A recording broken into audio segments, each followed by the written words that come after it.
सर्वविस्वन्यस्तपादपद्मायते वामहस्तालोलवेदशास्त्रायते ज्ञानसूर्यायते दत्तरूपायते श्रीवेणुगोपालकृष्णाय वन्दनम् श्रीवेणुगोपालकृष्णाय वन्दनम् श्रीवेणुगोपालकृष्णाय वन्दनम्.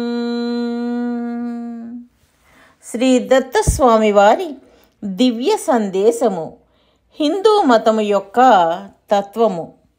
విగ్రహారాధనము.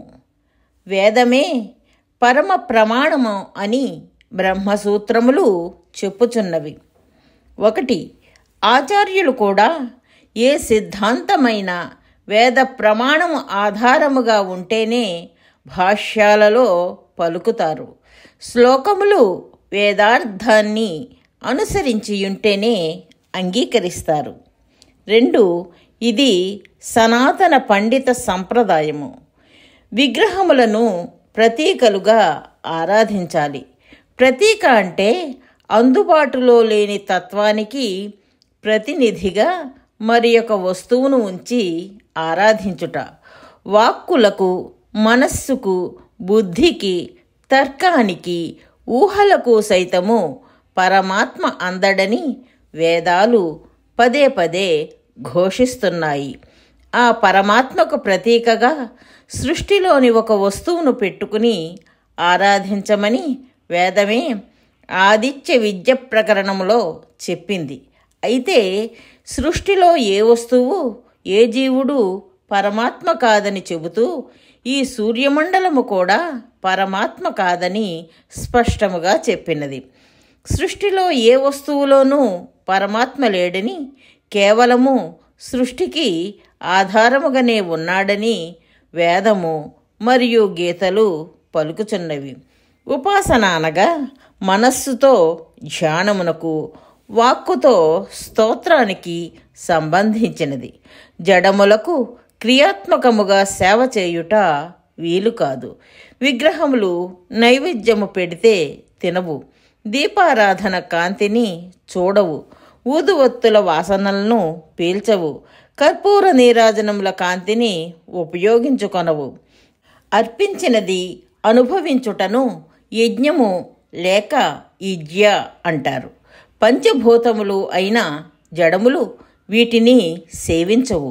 ఈ విగ్రహములను అడ్డము పెట్టుకుని వెనుక కొందరు దక్షిణలను కాజేస్తారు. కావున విగ్రహములు అయిన జడములకు యజ్ఞ చేస్తే జడములుగా పుట్టుదురని గీత తీవ్రముగా నిరసించుచున్నది.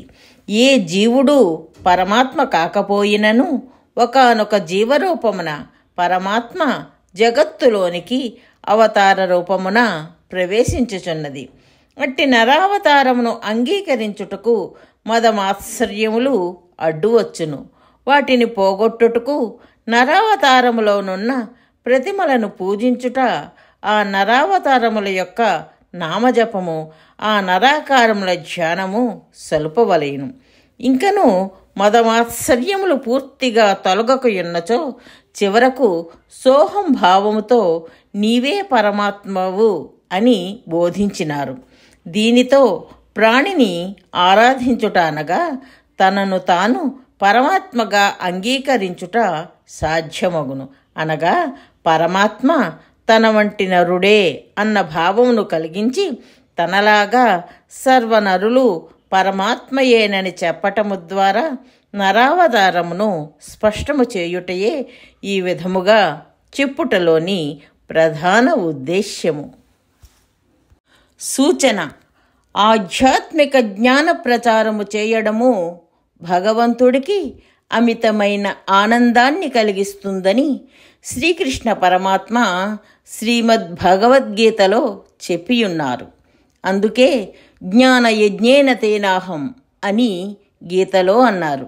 మనకు ఆధ్యాత్మిక జ్ఞానము శాశ్వతమైన సంతోషాన్ని కలిగించటమే కాక ప్రపంచంలో శాశ్వతమైన శాంతిని కూడా నెలకొల్పుతుంది. కాబట్టి శ్రీదత్త భగవానుని అపూర్వమైన ఈ ఆధ్యాత్మిక జ్ఞాన ప్రచారంలో భాగస్వాములై ఆ భగవంతుని పరిపూర్ణమైన అనుగ్రహాన్ని పొందగలరు. జై దత్తస్వామి.